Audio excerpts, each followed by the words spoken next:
Okay, so this is the second half of all the definitions and parts of a circle. Central angle. It is an angle with a vertex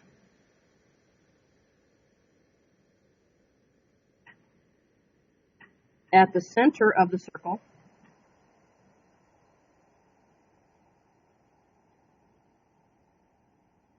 and the two sides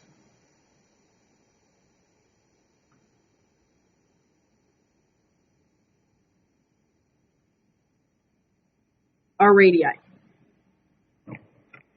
So let's say that this is circle P, and I draw a radius here and a radius, make it a little bit different,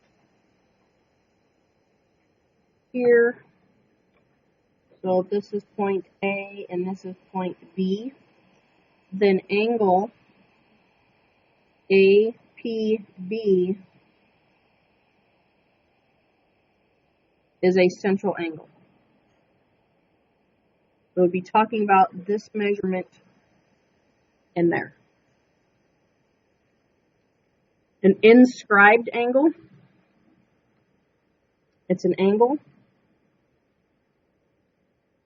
with a vertex on the circle. The word on is really important. It's an angle with a vertex on the circle and two sides that are chords.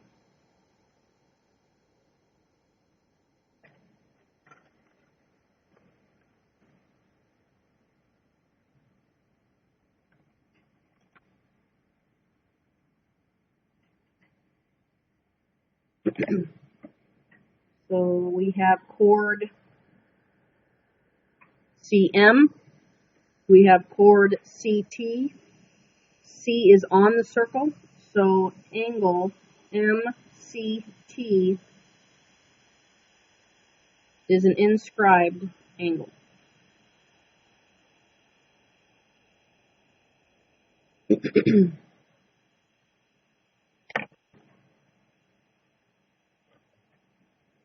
An arc is a portion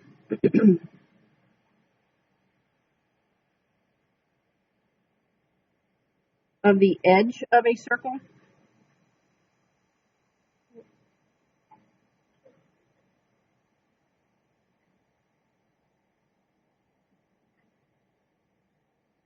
defined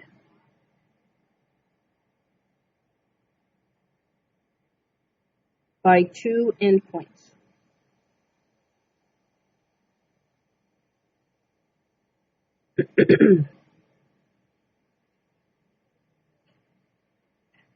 So if we have the radius P, or excuse me, not the radius, good Lord, the center of the circle P,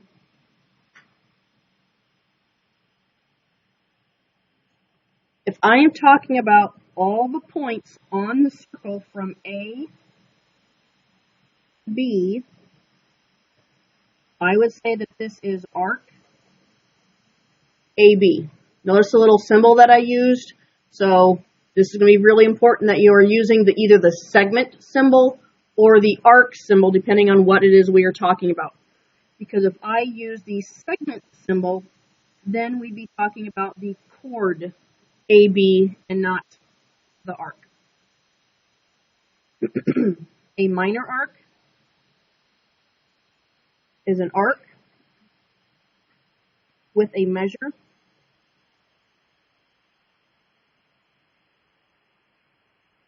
less than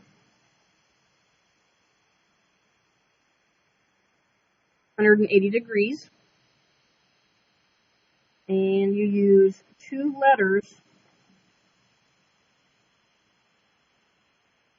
to name it. That is really important. So in a minor arc, you use two letters to name it.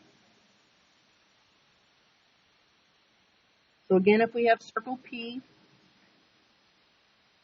and I have points A, B, and D on the circle. If I am talking about the minor arc, I could say arc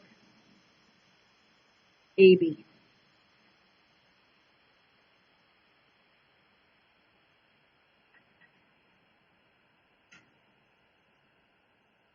Because we know that it's less than 180 degrees, I know that AB is going to be this piece and not this one going all the way around the circle.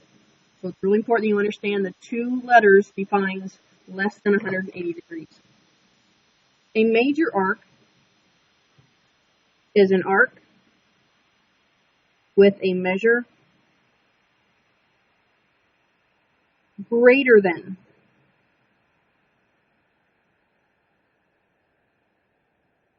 180 degrees. And for a major, you use 3 letters.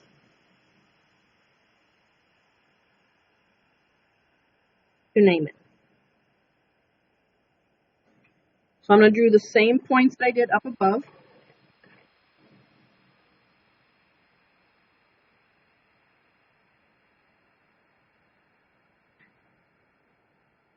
So if I want to talk about the arc starting at A and going through D and ending at B, I have to use that middle point. So this means I'm starting at A, going through D, and going through B. Now, let's say that there's another point here. Let's say there's a G there. I could also call this arc AGB, because notice the endpoints are still the same on both arcs, and this just tells me this is one of the points that I am going through. So A, G, and then ending at B. So it's the same thing. Last definition is that of a semicircle. It is an arc with endpoints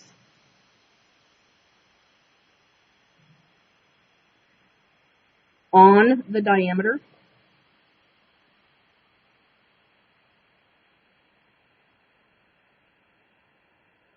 and it always equals 180 degrees. And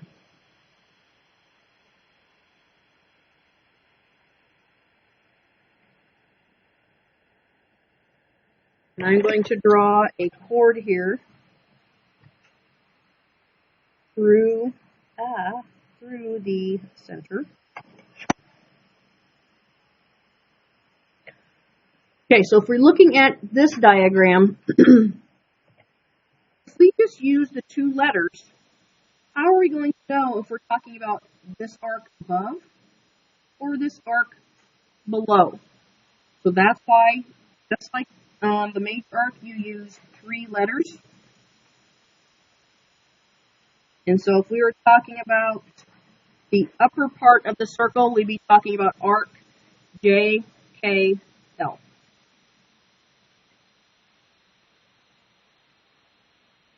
And then I did not color in anything up above. So if we're talking about A, G, B, go back and color that in.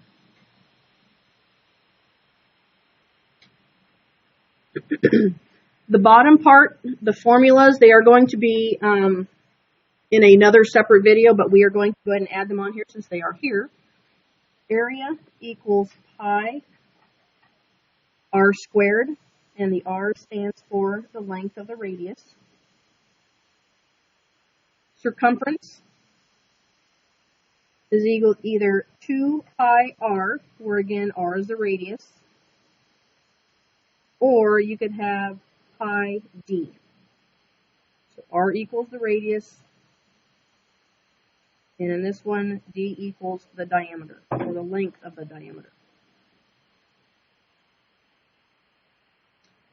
Arc length, I keep it a little bit differently than what is here, so I am going to omit that one for right now until I actually explain it a little bit further.